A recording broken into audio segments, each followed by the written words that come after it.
This video is sponsored by Dubby, energy for gamers without the jitters. Use creator code MYTHTheLegend to get 10% off your order today.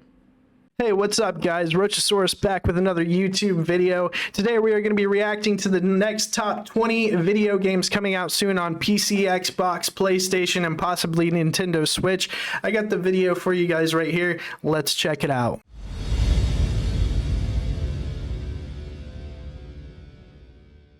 So we've covered the first half of the year 2022, and now we're looking towards the future, the second half of 2022, and some of the most anticipated game releases. Now, here's a roundup of 20 games. Keep in mind that release dates let's get started. To change, especially lately. We always see delays, and we could still also get some surprise game announcements. You never know. But for now, let's get started off with number 20. Evil West is a game where I just gotta throw out out of the window. This totally looks like something I would play. Just a video game is hell. It's like Western and this is a kind of Aliens? Western third-person shooter action game. Kind of like Red Dead meets and you are like Prey, maybe? Superhero cowboy man. You deal with a 6-shooter, and you're blowing away bad guys, specifically vampires. Oh, vampires. Taken over by hordes of vampires, and it's up to you to use your gadgets, your shooters, but also I would definitely play this, guys. This reminds me of like the old days, like Devil May Cry and stuff. Just what the doctor ordered. I would definitely play this. This is something from the 2000s, the 2010s, and we're really looking forward to it. It's releasing on all the major consoles September 20th. 2022. Hell yeah, that's definitely gonna be on my list. Over at number 19, we have High on Life. This is the Justin Roiland game's newest. Rick and Morty creator. Rick and Morty and that style of humor and I would play this as well. This might be right up your alley. This is a sci-fi first-person shooter where the different guns all have different alien personalities. And I'm not gonna lie, it just looks like a ton of fun. It seems like hell yeah, it does. Talented comedians and voice actors behind a lot of the roles, and it just looks like a breath of fresh air, something different. You know, Squanch Games for the longest time now has been pumping out cool projects. They did some cool VR stuff, but now they're getting their hand at a full, seemingly pretty big budget. They got like all kinds of different aliens and like insects and stuff. I mean, yeah. 2022 for PC. It just looks, a ton of fun, and it just doesn't make any sense. It looks like. Now, this is a game this was this is a new one for me. Middle-earth doing sketchy things. It's not necessarily based on the movie. If you could tell by the art style, they're going for a little bit of a different look. I thought they were going to talk about the around you making decisions as Gollum or making dwarves voices in his head, but also trying to mostly avoid combat because he's pretty weak through stealth. It's not often these days that we get a good solid stealth game anymore, just truly dedicated to it, so we're curious to see how this pans out. He seems pretty nimble, he can get around the environments pretty quickly, but the jury's still out on the quality of this one. We've seen some gameplay trailers that don't look so hot, but we can't help but just like Lord of the Rings and weird, strange Lord of the Rings games that show us a different side of Middle-earth, so we're still keeping our eye on it. It releases that might be one I would play. The major consoles. Potentially. I'm not huge into stealth, but yes, this is the cat game. Nope, Stray. Yeah, this one's already out. Stray essentially is like a third-person. I've been wanting to get my hands on this game as well. I love cats. Love cats, chat. Dystopian futuristic city where all the humans are gone, but there are robots living there. You adventure through as this cat with a little drone friend you met, climbing, exploring, solving puzzles, running from danger, interacting with the locals, and actually doing cat stuff, like scratching on a wall or knocking stuff over, just kind of being a jerk. I mean, no disrespect to cats, I really like them, and I'm looking forward to playing this. We've talked about this one quite a bit already, so we'll move on, but Stray is releasing for PlayStations and PC on July 19th. Yep, and that's already out now. Number 16, we have Marvel's Midnight Suns. This is Firaxis Games' Ooh. Marvel game, and it's going for some darker material. That's what I want. Really cool characters like Wolverine and Ghost Rider and Doctor Strange to take on a new enemy, and it's in a top-down kind of strategic XCOM style. What this studio really specializes. I kind of want to see the gameplay of this. System in terms of choosing your moves and your attacks, and I think the gameplay can just make for some really fun and challenging spots. You know, if you're into XCOM or any type of strategy game like this, I'm really hoping they nail it. I'm not huge into strategy games unless it's card games. Hulk, Venom, Wolverine, all in the same game. I'm in. As of right now, Marvel's Midnight Suns is releasing October 7th for all the major consoles. Okay, so yeah, they're all coming up. Skull and Bones. This is Ubisoft's long dormant title. This was one I didn't look like I really wanted to get into. I'd rather honestly play Sea of Thieves. I don't know. They're gonna have to captivate me on this one because you customize, you loot, I'm a Sea of Thieves guy through and through. Command your crew and go on adventures and engage in naval combat.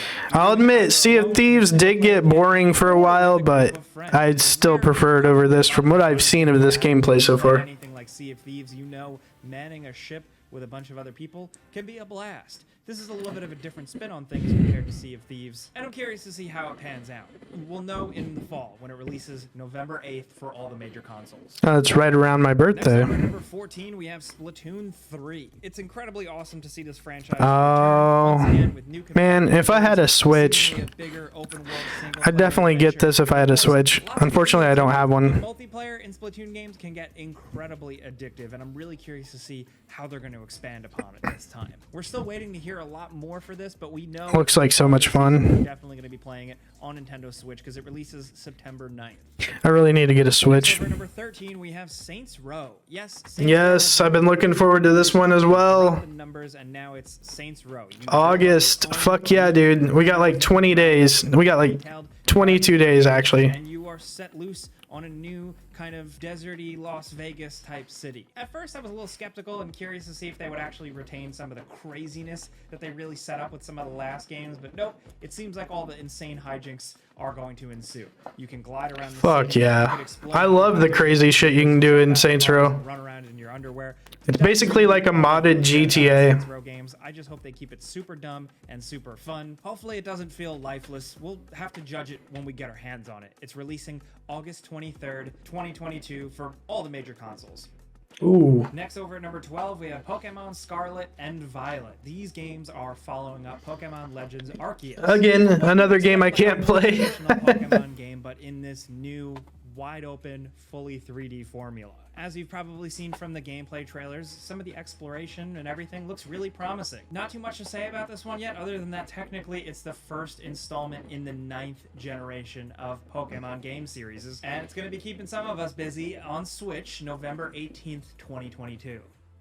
Now, next over at number 11, we have Atomic Heart. Now, this awesome, creative, Bioshock-inspired, like, alternate history, Soviet sci-fi thing is really just unlike any other adventure we've seen. And was this Atomic Heart? And anticipating this one for a while. Ooh. So many games have been hit with delays. So as of right now, Atomic Heart doesn't have a rock-solid release date, but it's still slated for the 4th quarter of 2022. It'll probably get delayed. So we wanted to highlight it. We really hope to see I guarantee it gets delayed. And any game probably till next year. We don't want them to rush. Take your time, make a good game. Now, next over at number 10, we have Overwatch 2. Overwatch 2 has been in the works for quite some time. Been looking forward to this game as well. A lot of people have been able to experience it with the PvP beta. 2 more months. Going on with Overwatch 2. Specifically, if you're more of a hardcore fan, you'll appreciate the nuances and what they're going to. And I heard it's going to be free to play, chat. Character who seems pretty cool. There's definitely still a lot more news to come out about this one. We do know that it is now going to be a free-to-play release, which definitely makes things interesting. Overwatch 2 is releasing October 4th of this year. I cannot wait. Number 9, we have Xenoblade Chronicles 3. 2 is absolutely awesome. It's one of my favorite Switch JRPGs ever. So I'm really looking another game I haven't played. No, it's an action JRPG with open world exploration and tons of RPG stuff like questing, character building, and party members to build. These games have a lot of personality, a lot of heart, good character depth, and good solid. Not sure I would be down for this game. Specifically with the battles. Anywhere near as good I wouldn't. as 2, I think that's a I wouldn't doubt it. I wouldn't count it out. Okay. It's releasing July 29th. This might be something I would try out eventually, but it's not in my top. Over at number 8, we have Scorn. This long-awaited game. Been waiting for this. And it's just definitely not your typical first-person shooter. I mean, if this is actually going to be on Game Pass, guys. So if you have Xbox Game Pass, this is going to be on PC and console as well. By H.R. Giger style art. The artist who created a lot of the initial concepts and designs for the original Alien film. So it's got some creative kind of bio-organic horror elements to it, and it looks like it could could be very cool to explore these worlds. The graphics seem pretty intense. We're still not totally sure what the deal is with gameplay, how much of it's really shooting, how much of it is just exploration and puzzle solving, but in terms of the atmosphere, the vibe, that's what I'm worried about. This one has been a long time coming, and we hope it's worth it. We'll be checking it out on PC and Xbox October 21st, 2022. Now, next over at number 7, we have Call of Duty Modern Warfare 2. Yes. That's right, they're making a Call of Duty again. I probably won't be streaming this one for quite some time, and if I do, it's going to be rare. But I'm still excited for this game. If I do stream it at all, it'll probably be limited multiplayer and more or less campaign play. Some compelling multiplayer, it'll probably be a win. I mean, I know Call of Duties are just automatic wins for some people. They just go out and buy them every year. But the series always kind of needs a shake-up, and maybe this will be it. We don't know too much about the game yet. It'll probably start getting revealed more soon, but as of the time of making this video, we just know it's releasing for all the major consoles October 28th. Next over at number 6, we have Gotham Knights. This is an action game. I don't have high hopes for this game, to be honest. I wanted it to be good. Red Hood. So in this story, we'll see. Batman is dead, but the city is. I'm definitely not buying this on pre-order or release. I can tell you that. And fight against some cool villains, some of which we haven't seen in games before. I'm gonna wait to see some reviews. It looks to be sort of Batman Arkham style, but a little bit different, a little bit more focused on like 2 players playing together and using their moves together. Though they have clarified that you can play this completely single player. I'm excited for this one just as like a hardcore Batman comic fan. I'm excited to see what they can do with these characters. But the combat so far doesn't look as smooth as it could be. But again, the jury's still out. We have to actually play it. We have to feel it in our hands. And we're going to do that. I still think the concept on paper is pretty cool. Teaming up maybe online with another player to play cooperative and cruise around on bat cycles through an open world Gotham fighting crime. Like, that sounds pretty awesome. And the story could be pretty cool, but we'll just have to wait and see. Thankfully, after them making this and teasing it for many years, we finally hopefully get to play it without any more delays October 25th of this year. Now, next over at number 5, we have Crisis Core, Final Fantasy VII Reunion. Yes, they're basically remaking-ish Crisis Core for all those Final Fantasy VII hardcore fans. And this is an incredible story that was not experienced by enough people that really can probably have a new opportunity to shine here. I'm curious to see. This definitely wouldn't be in my very remake game. top. If you want more Final Fantasy, you're definitely going to get it with a game like this. I wouldn't rate this as my top. Cool combat, cool characters, memorable moments, and it seems like it's going to be coming out this year. Square Enix announced that it's coming to all the major consoles. Of course, these aren't really my type of games. Winter. Next over at number 4, we have the Callisto Protocol. This is what I said at the start. I have been waiting for this game, chat. It's straight up a single-player fun action. This is probably one of my most anticipated games of this year. Dead Space. In a lot of ways, it's the spiritual successor to Dead Space because some of the people that worked on that are working on this game. We always need more survival horror games. We always need more tense, brutal sci-fi games, so we're all signed up for this one. There's not too much more we can say. If you've seen the gameplay, you pretty much get what it is. Straightforward third-person, tension in dark atmospheric space stations. That's all we want, baby. So the Callisto Protocol is releasing on all the major consoles December 2nd, 2022.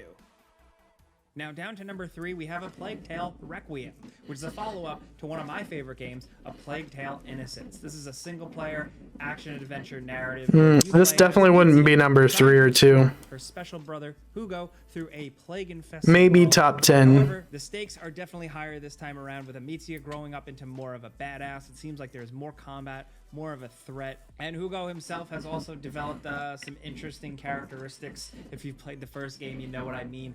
The first game was incredibly fun, beautiful, gory, depressing, nasty, and unique. So we're hoping that the second game can really top that. It's releasing October 18th, 2022. Now, down at number 2, we have Hogwarts Legacy. This seems to be the Harry Potter game that a lot of people have. Bro, I have been waiting for this game for like 5 or 6 years since it got leaked. Choose what house you're in, and you go on some sort of cool magical. I'm definitely getting this on release, guys. I might even pre-order it. Know of Harry Potter. It takes place many, many, many years before Voldemort or anybody. And the potential seems there, obviously, for Harry Potter fans, but for us, we're looking at something like, maybe something to fill the void of, like, the fact that we never got a Bully sequel. The idea of a game where you go on adventures in the world of this school, while also having to do some classes. The only other thing we have like that is a Persona game, but in terms of that other type of feel, you know, we're looking forward to Hogwarts Legacy for that. We've seen some gameplay, it does look pretty impressive, but we still have a lot of questions that need answering. Still, we're looking forward to checking it out when it releases holiday 2022 for all the major consoles. Now down to number 1, you guessed it, of course, it's God of War Ragnarok. We're really excited for this fall. If this ever comes to PC, I will definitely play it. After the events of the first, or rather the new saga, the God of War 2018 game, the events of that game, the ramifications are seemingly coming home to roost. However, I still have not played a God of War game. And Thor possibly being involved. He was teased when this game was first announced. Been Xbox and PC through and through. It looks like bigger worlds, more detail, more combat options. But for us, to be honest, it might sound silly, but we're just really looking forward to seeing where this story goes. Because God of War 2018 was absolutely beautiful. If you're just looking for cool stuff or a heartwarming story about a father and a son, there's kind of something for everybody, as much as that's a cheesy phrase. It's for real, dude. So we're really looking forward to God of War Ragnarok and seeing where it takes things, and it's releasing for PlayStation November 9th, 2022. All right, gang, so those are the top 20 games for the end of 2022 quarter coming out soon. If you guys enjoyed the video and want to see more React videos like this, let me know down in the comments what kind of React videos you guys would like to see me do, gaming related wise. Also, let me know down in the comments what game you're most anticipated for this holiday. Thanks for watching, and I'll see you guys on the next one. Hey guys, if you liked the video, make sure you head over to the page, hit that like button, scroll over, smash that subscribe, and hit that bell icon to get notified for future video drops, and I will see you guys on the next one. Thanks for watching.